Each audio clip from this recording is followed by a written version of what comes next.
Good morning. Today's headlines are nothing short of extraordinary, and the story we're about to share is already sending shockwaves through the nation's capital. We begin today, January 6, 2026, with a story at the crossroads of politics, military service, and American democracy. The events unfolding are unprecedented, raising questions that reach far beyond the walls of Congress and into the heart of what it means to serve and to lead in America. Yesterday, the Pentagon, under the leadership of Secretary of Defense Pete Hegseth, made a stunning announcement. In a move that has left both political insiders and military analysts reeling, the Department of Defense revealed punitive action against sitting Senator Mark Kelly of Arizona. Kelly is not just any senator, he's a decorated combat veteran, a former NASA astronaut who's traveled to space, and a retired Navy captain with a distinguished record. His career has been marked by service, sacrifice, and a commitment to both his country and his constituents. The Pentagon is moving to reduce his military retirement pay, a rare and controversial step against a retired officer, especially one who currently serves in the United States Senate. Such actions are almost unheard of, and the implications are enormous, both for Kelly personally and for the precedent it sets. The reason? A video Kelly participated in last year, which the Pentagon has now labeled seditious. The footage, which quickly went viral, has become a lightning rod for debate, with some calling it a bold act of free speech, and others condemning it as a breach of military code. Secretary Hegseth called it a response to Kelly's pattern of reckless misconduct, signaling a deeper conflict between the senator and military leadership. This is not just about one video, but about a growing rift between civilian leaders and the armed forces, and the boundaries of acceptable dissent. This move has ignited a fierce national debate about free speech, military discipline, and the reach of executive power. Across the country, legal experts, politicians, and everyday Americans are weighing in, questioning where the line should be drawn between loyalty and liberty. In the coming days, we'll break down what Kelly said, what the Pentagon is doing, and what this means for the delicate balance of power in America. We'll examine the legal, ethical, and political ramifications and hear from voices on all sides of the issue. At its core, this story challenges us to consider the duties of soldiers, the rights of citizens, and the responsibilities of those who serve in both roles. As the nation watches, the outcome of this conflict may well shape the future of American democracy. To truly understand the Pentagon's controversial move, we need to rewind to November 18, 2025, a day that would soon ignite a national debate.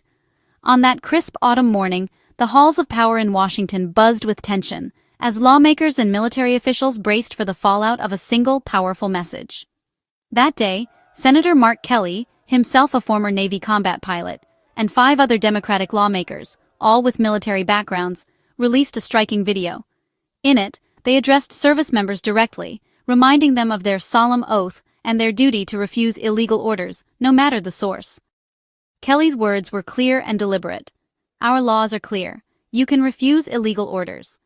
This isn't just a suggestion, he emphasized, but a fundamental principle taught from the very first days of basic training, and one that is deeply enshrined in U.S. military law and tradition. The timing of the video was no accident. It was a direct response to a series of highly controversial U.S. airstrikes in the Middle East, which had been carried out without explicit congressional authorization. These strikes resulted in significant casualties, sparking outrage both at home and abroad, and raising urgent questions about the limits of presidential power. The Trump administration defended its actions by insisting the targets were terrorists posing imminent threats. However, critics, including many legal scholars and members of Congress, argued that this justification stretched the law to its breaking point and represented a dangerous overreach of executive authority. The lawmakers' intent with the video was to reaffirm the legal protections and responsibilities of service members, ensuring they understood their rights and obligations under the law. But inside the Pentagon, the message was received very differently. Officials saw it as a direct challenge to the established chain of command. Secretary of Defense Pete Hegseth publicly argued that the video risked encouraging troops to second-guess their superiors, potentially undermining discipline and unity within the ranks at a critical moment for national security. What began as a defense of the rule of law quickly escalated into a political firestorm, with accusations of insubordination and heated debate over the proper balance between civilian oversight and military obedience. The video's impact would ripple far beyond that November day, setting the stage for a showdown between Congress and the Pentagon. Secretary Hegseth didn't cite just the video. He accused Senator Kelly of a pattern of reckless misconduct. Kelly, a vocal critic on the Senate Armed Services Committee, has questioned the legality of military operations and the politicization of the armed forces. The administration sees this as undermining their authority. Critics call it necessary oversight. Reckless misconduct is a serious charge, suggesting Kelly's actions endanger military order. Supporters of the administration argue Kelly's public statements could encourage insubordination. Opponents say he's fulfilling his duty to hold the executive branch accountable. The real conflict: dissent versus discipline. The Pentagon's action against Senator Kelly involves both a financial penalty and a formal reprimand. They're seeking to reduce his retired rank, which would permanently cut his military retirement pay. This move retroactively diminishes his service record, carrying both financial and symbolic weight. Kelly also received a secretarial letter of censure, a formal reprimand placed in his official record. The letter warns that future conduct like his participation in the video could bring harsher consequences, even criminal prosecution.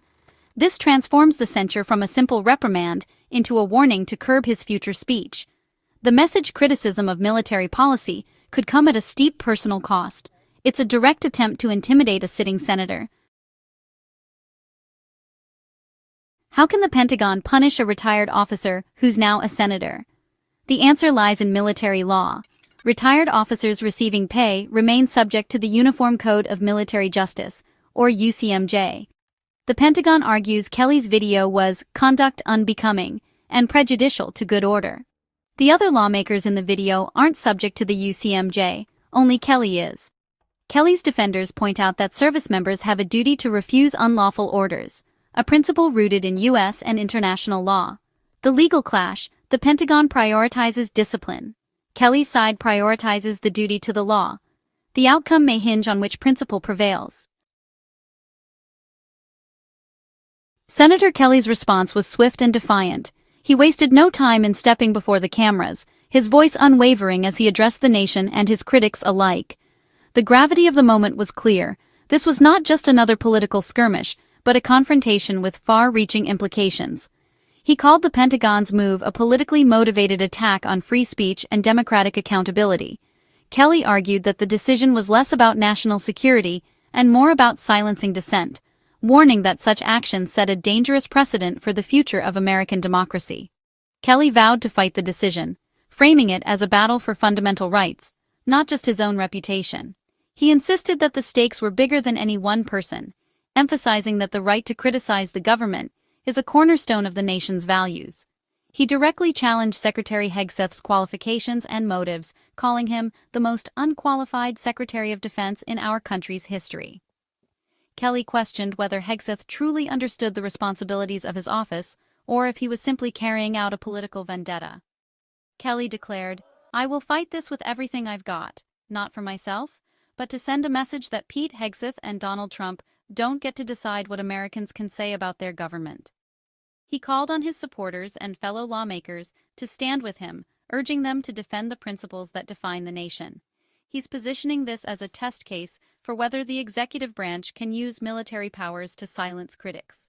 Kelly warned that if left unchallenged, this move could open the door to further abuses of power, threatening the delicate balance between civilian oversight and military authority. Behind the scenes, Kelly's legal team is already preparing a robust defense, exploring every constitutional angle. Advisors say they're ready to take the fight all the way to the Supreme Court if necessary, determined to set a precedent that protects future generations. Kelly has 30 days to respond and promises to use every legal and political tool available. He's rallying allies in Congress and reaching out to advocacy groups, building a coalition to push back against what he calls an unprecedented assault on democratic freedoms. The administration reportedly considered recalling Kelly to active duty for court-martial, but stopped short. Even so, the mere suggestion of such a move has sent shockwaves through the political and military communities, raising questions about the limits of executive power. Still, the current actions are a serious escalation. The story has dominated headlines, fueling debate across the country about the boundaries of dissent and the role of the military in political life. Kelly's message? He won't back down. He's made it clear that he's prepared for a long fight, no matter the personal or political cost. He's casting himself as a defender of democratic norms against executive overreach, determined to ensure that the voices of ordinary Americans are not silenced by those in power. The Pentagon's move drew immediate bipartisan criticism in Washington. Senate Minority Leader Chuck Schumer called it a despicable act of political retribution.